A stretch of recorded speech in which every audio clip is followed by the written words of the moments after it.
Hello everyone, how are you all?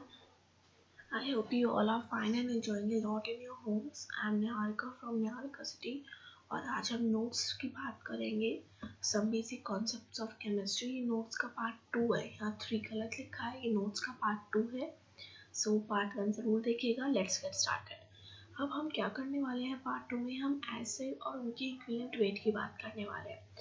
पहले ही मैं आपको बता देती हूँ कि इक्विवेलेंट वेट हम कैसे निकालते हैं. मास ऑफ आयन, मतलब आयन या acid, mass of acid, acid का जितना मास है अपॉन चार्ज ऑन आयन और उस पर कितना चार्ज लगा है उनको डिवाइड करके. मैंने सबके निकाल दिया, आप इन्हें कॉपी में लिख लेना क्योंकि इनका बहुत काम आते हैं. सो फर्स्ट है हमारा H2SO4. अगर हम इसका मास इक्विवेलेंट वेट निकालने की कोशिश करें तो इसका मास होता है 98 और अभी इस पर 2 का चार्ज लगा है तो अपॉन 2 विल गिव अस 49.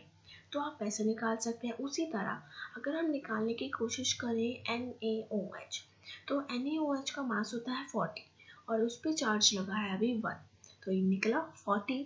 अभी हम बात करें Al ब्रैकेट OH क्यूब, तो इसका मास होता है 78 और इस पर चार्ज कितना लगा है 3 का, तो इसका निकला 26. तो आप ऐसे निकाल सकते हैं. अब कैशंस का देखते हैं इक्विवेलेंट वेट निकाल के. कैशंस क्या होते हैं? कैशंस में ना प्लस पॉजिटिव होता है, पॉजिटिव होते हैं ये, इसलिए इन्हें कैशंस कहते हैं. अब हमने कैशन ले लिया एक के प्लस, तो के प्लस का के का वेट कितना होता है 39 अपॉन चार्ज कितना लगा है इस पे 1 का, तो 39 आया इक्विवेलेंट वेट. हमने ले लिया Si4 प्लस, इस पर SI का वेट कितना होता है 28 होता है SI का वेट अपॉन हम चार्ज लगा इस पे 4 का, हमारे पास आया 7. सो इस तरह आप कैशंस का भी इक्विवेलेंट वेट निकाल सकते हैं. अब मैंने आपको एसिड का इक्विवेलेंट वेट निकालना सिखाया, कैशन का आगे देखिए. अब हम पहले और कैशंस का निकाल लेते हैं. 3 कैशन और है हमारे पास, जैसे Fe2 प्लस. Fe2 प्लस का Fe का वेट कितना होता है 56, चार्ज है इस पे 2, तो 28 आया. अब एनियंस का देखते हैं. एनियंस क्या होते हैं? जैसे जहाँ कैशन पे पॉजिटिव साइन लगता है एनियंस पे नेगेटिव साइन लगता है.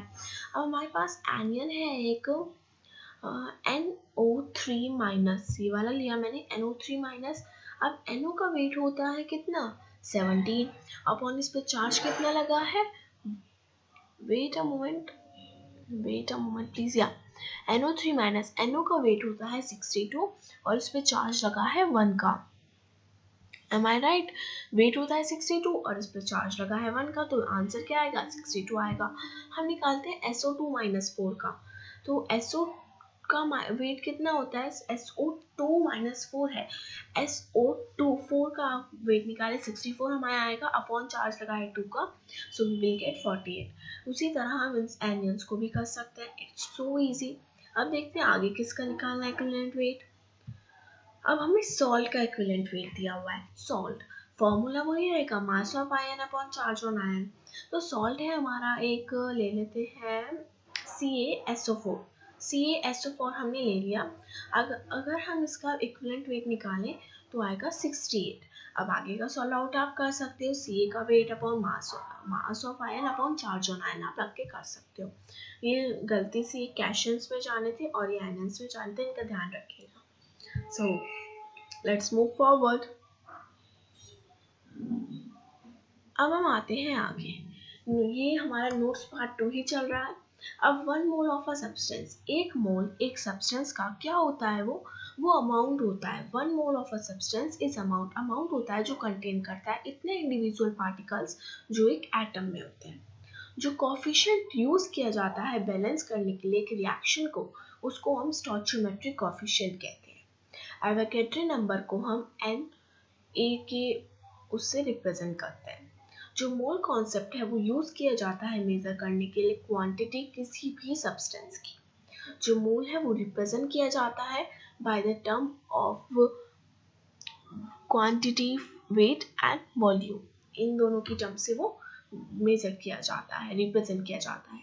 अब हमारे पास केमिस्ट्री में 5 बेसिक लॉज हैं.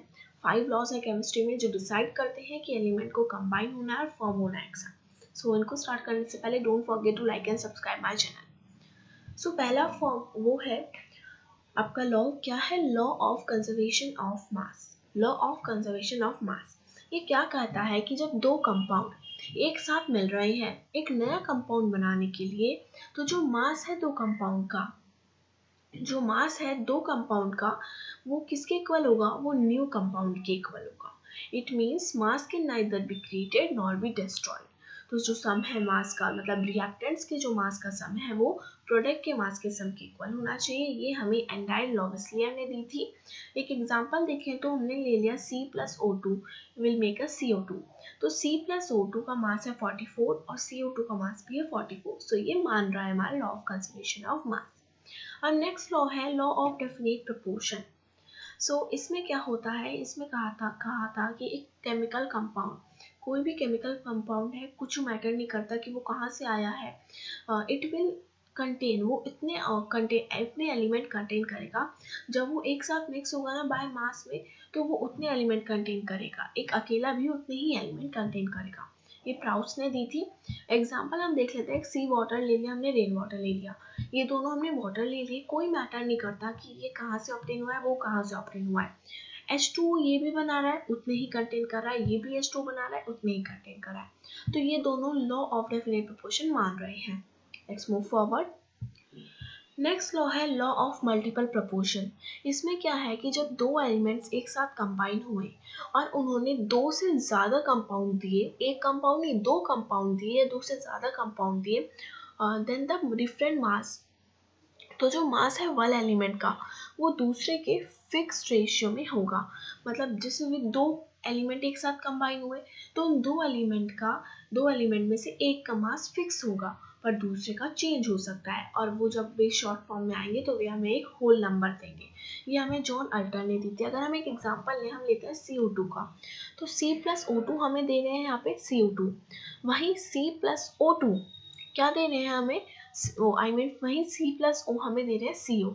तो C का मास यहाँ भी 12 यहाँ भी 12, बट O2 का मास पहले 32 है और फिर क्या है 16 है। तो ये मतलब लॉ ऑफ मल्टीपल प्रोपोर्शन मान रहा है। अगर हम देखें तो different mass of O2 combined with fix mass of C, और इसका सिंपलेस्ट रेशियो में 2 मिल गया है।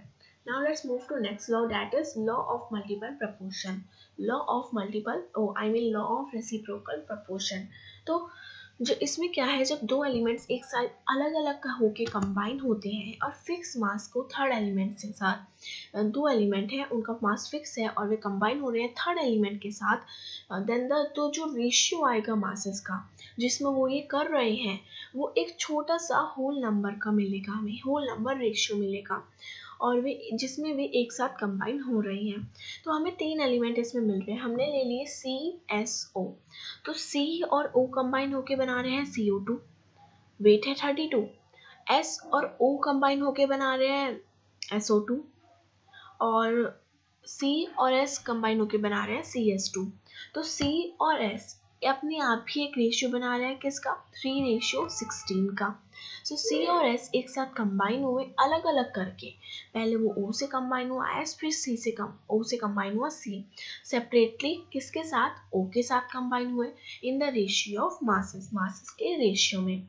अब गेल-लूजेक्स लॉ में क्या था, उन्होंने कहा जब गैसेस रिएक्ट करती हैं तो वो वॉल्यूम में रिएक्ट करती है, जो हमें एक स्मॉल नंबर का रेशियो देता है एक दूसरे से, and to volume of product which form. मतलब इन्होंने कहा लेट 100 मिलीलीटर मीथेन बर्न हुई और उसने प्रोड्यूस करी CO2 और H2, तो O2 और CO2 की वैल्यू निकालो। हमने इसकी इक्वेशन बना ली कि CH4 plus O2 will give us CO2 plus H2O plus heat। सो अगर हम इसको बैलेंस करेंगे हमारे पास आएगा CH6 plus 4O2 will give us CO2 3H2O plus heat। तो हमने पता चला कि ये जो 1 मिलीलीटर मीथेन है प्लस हो रही है 4 कार्बन डाइऑक्साइड के साथ, और ये हमें दे रही है 100 CO2 plus 300 H2O plus heat. तो हमने इस तरह इसकी इक्वेशन निकाल ली। सो इट्स टू सिंपल, हमने 5 लॉ देख लिए।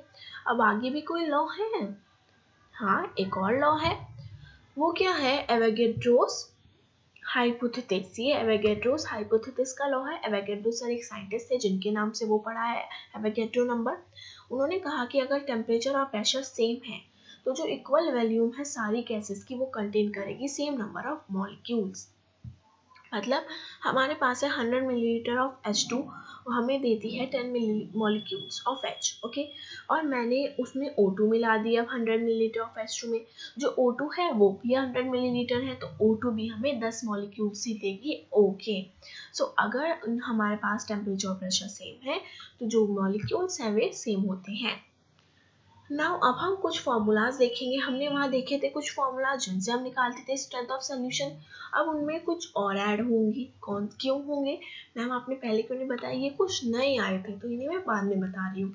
जैसे weight by weight percent, volume by volume percent, weight by volume percent.